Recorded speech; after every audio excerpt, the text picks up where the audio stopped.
ঠিক আছে, আজকে তোমাদের পড়াবো নাম্বার সিস্টেমের সেকেন্ড পার্টটা। সেকেন্ড পার্টটা কি? Unit digit. কালকে আমি বললাম কোনগুলো ইউনিট ডিজিট। ঠিক আছে, ধরো একটা নাম্বার আছে, এই নাম্বারটা আছে, বলছে এই নাম্বারটার ইউনিট ডিজিটটা কত। তাহলে কত ইউনিট ডিজিট? আমরা দেখতে পাচ্ছি কত? 7। এই নাম্বারটা ইউনিট ডিজিট 7। তারপরে তোমাকে বলেছে এরকম একটা নাম্বার দিয়ে দিয়েছে, দিয়ে বলেছে এর ইউনিট ডিজিট কত। তাহলে ফার্স্ট নাম্বারটা ইউনিট ডিজিট কত? 7। সেকেন্ড নাম্বারটা কত? 2। দুটো মাল্টিপল আছে, তাহলে মাল্টিপল করলে কত হলো? 14। তাহলে ইউনিট ডিজিটটা কত হলো? 4। ঠিক আছে, এবার যদি পাওয়ারে আরও কিছু থাকে তাহলে তখন কীভাবে বার করবো সেগুলো, সেই নিয়মগুলো দেখিয়ে দিই।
কি বলেছে যে x to the power n related একটা নাম্বার আছে, তো হচ্ছে এই নাম্বারটার x যে নাম্বারটা থাকবে তার ইউনিট ডিজিট যদি 0, 5, 1, 6 এই চারটে নাম্বার ডিজিটের মধ্যে কোনো একটা থাকে তাহলে সেই মানটা পাওয়ারের উপর ভ্যারি করে না, 0, 1, 5, 6 হয়ে যায় তাদের ইউনিট ডিজিটের মান।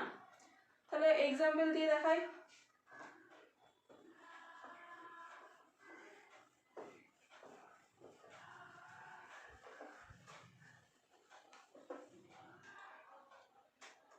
তো বলেছে এটা একটা নাম্বার, এর পাওয়ার বলেছে এটা, তাহলে ইউনিট ডিজিটটা কত হবে? তাহলে কি বলেছিলাম, কোনো নাম্বারে ইউনিট ডিজিট যদি 0, 1, 5, 6 হয় তাহলে তাদের পাওয়ার যেটাই হোক না কেন ইউনিট ডিজিটটাও 0, 1, 5, 6ই হবে। তাহলে এর কত আছে? 5 আছে, তাহলে এর ইউনিট ডিজিট কত হচ্ছে? 5। ঠিক আছে, তারপর হয়তো বলেছে এটা বলেছে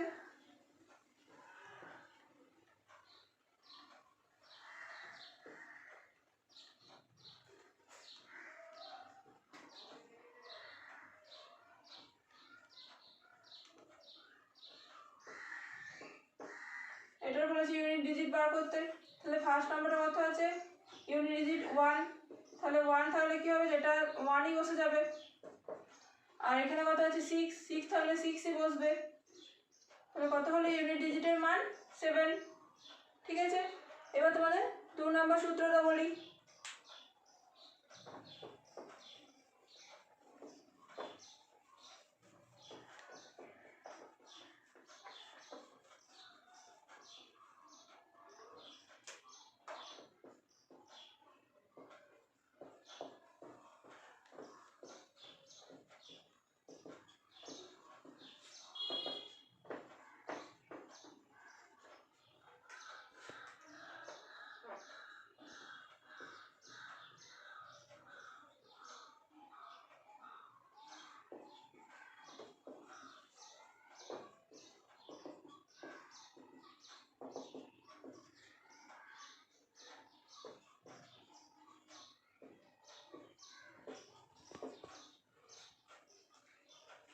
তাহলে কি বলছে যে x equal to x to the power n, আচ্ছা এই নাম্বারে ইউনিট ডিজিটটা যদি 9 হয়, মানে x একটা নাম্বার আছে তার ইউনিট ডিজিটটা যদি 9 হয় তাহলে পাওয়ারটা যদি অড হয় তাহলে কি হয়ে যাবে ইউনিট ডিজিট 9, আর পাওয়ারটা যদি ইভেন হয় তাহলে ইউনিট ডিজিট হয়ে যাবে 1।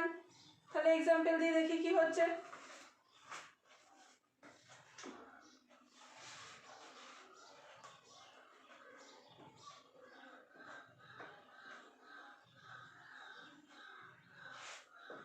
তাহলে দেখো এর ইউনিট ডিজিট হচ্ছে কত 9, পাওয়ারটা কি আছে ইভেন আছে, তাহলে কি হবে ইভেন তাহলে বলেছি 1, তাহলে 1 বসিয়ে দিলে। যদি এই নাম্বারটাই থাকতো কিন্তু পাওয়ারটা যদি থাকতো অড তাহলে কি হতো ইউনিট ডিজিটটা 9 হয়ে যেত। ঠিক আছে, এরপর নেক্সট সূত্রে চলে যাই।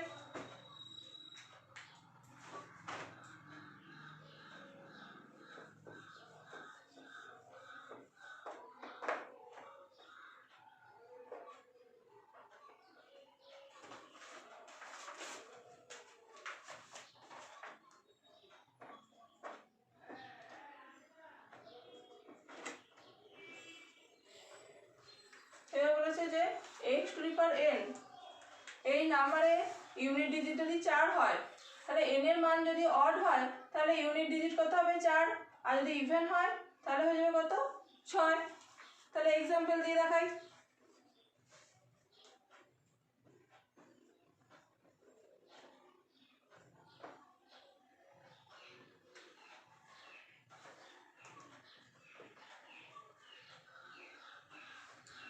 তাহলে এই নাম্বারটা আছে, তাহলে দেখো ইউনিট ডিজিট 4 আর ইয়েটা কত পাওয়ারটা কত অড নাম্বার। তাহলে অড নাম্বার হলে কি হবে 4 এর পাওয়ার যদি অড নাম্বার আসে তাহলে হবে 4 হয়ে যাবে।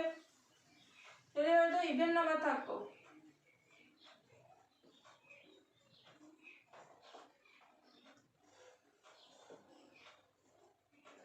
তাহলে ইভেন নাম্বার আছে এর পাওয়ার, দেখো ইউনিট ডিজিটটা 4 আর পাওয়ারটা কত আছে ইভেন নাম্বারে আছে, তাহলে কত হয়ে যাবে 6। ঠিক আছে, বুঝতে পেরেছো নিশ্চয়ই। এইবার আমি তো ইউনিট ডিজিট বললাম, 0 থাকলে কি হবে 1 থাকলে কি হবে 5 6 9 4 এগুলো বললাম। এবার বাকি যেগুলো পড়ে রইলো 3 আর 7 এগুলোর জন্য কি নিয়ম হবে সেটা বলি।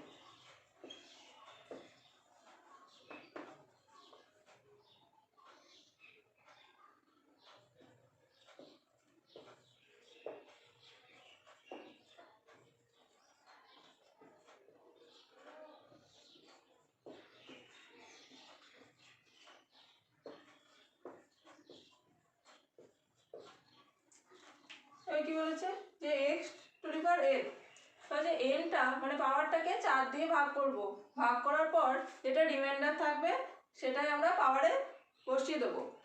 ঠিক আছে, এবার বলেছে রিমাইন্ডার যদি 1 হয় তাহলে পাওয়ারে কি বসে যাবে x টু দি পাওয়ার 1। যদি রিমাইন্ডার হয় যে 3 তাহলে পাওয়ারে কি বসবে x টু দি পাওয়ার 3। এবার যদি রিমাইন্ডার 0 হয়ে যায় তাহলে পাওয়ারে কি বসবে x টু দি পাওয়ার 4। ঠিক আছে, তাহলে এবার এক্সাম্পল দিয়ে দিয়ে দেখাই।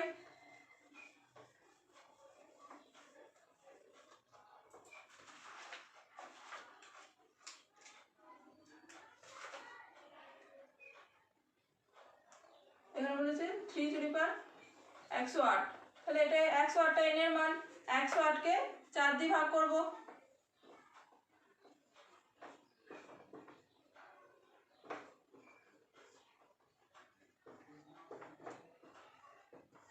তাহলে কি হলো মিলে গেল, কত রিমাইন্ডার হয়ে রইলো 0। তাহলে বলেছে কি রিমাইন্ডার যদি 0 হয় তাহলে কি হবে পাওয়ারটা হয়ে যাবে যে 4 হয়ে যাবে। তাহলে 3 টু দি পাওয়ার 4 হয়ে গেল। 3 টু দি পাওয়ার 4 সমান কি 4টে 3 হয়ে যাবে এখানে। তাহলে এখানে কত হলো 4 3 12, তাহলে 12-এর মধ্যে 2টা নিলাম, তাহলে 2 × 3 সমান কত হচ্ছে 6। আবার 6 এর সঙ্গে 3টা গুণ করে হলে কত হচ্ছে 18। তাহলে ইউনিট ডিজিটটা কত হয়ে গেল, সরি একটু ভুল হয়ে গেছে, দেখো 3 3 হচ্ছে 9, 9 ইন্টু 3 কত হয় 27। ঠিক আছে, এবার 27 ইন্টু 3 সমান কত 81। তাহলে ইউনিট ডিজিট কত হলো 1। ঠিক আছে, বুঝতে পেরেছো নিশ্চয়ই।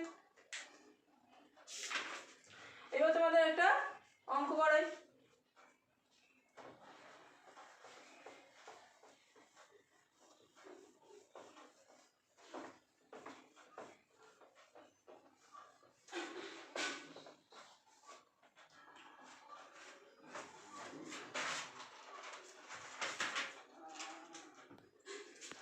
হয়েছে 1 স্কোয়ার 2 স্কোয়ার 3 স্কোয়ার এভাবে 100 স্কোয়ার পর্যন্ত আছে। এর ইউনিট ডিজিট বার করতে দিয়েছে, তাহলে এটা বার করার একটা সূত্র আছে। কি সূত্র আমরা কি জানি, n into n plus 1 into 2n plus 1 by 6। এই সব মান বার করার। এখানে n সমান কত 100। ঠিক আছে, তাহলে বসিয়ে দিলাম 100 ইন্টু n প্লাস 1 মানে হচ্ছে 101, আর 2n প্লাস 1 মানে হচ্ছে যে 201 বাই 6। ঠিক আছে, তাহলে এখানে ইউনিট ডিজিট কত আছে 0। তাহলে 0 এর সঙ্গে যাই গুণ করব 0 হয়ে যাবে, তাহলে কত অ্যান্সার হয়ে গেল 0। তাহলে এটার ইউনিট ডিজিটের মান কি হলো 0। ঠিক আছে, তাহলে নিশ্চয়ই বুঝতে পেরেছো। আজকে এই পর্যন্তই থাক, ভিডিওটা দেখো, তোমাদের নিশ্চয়ই ভালো লাগবে। বন্ধ করে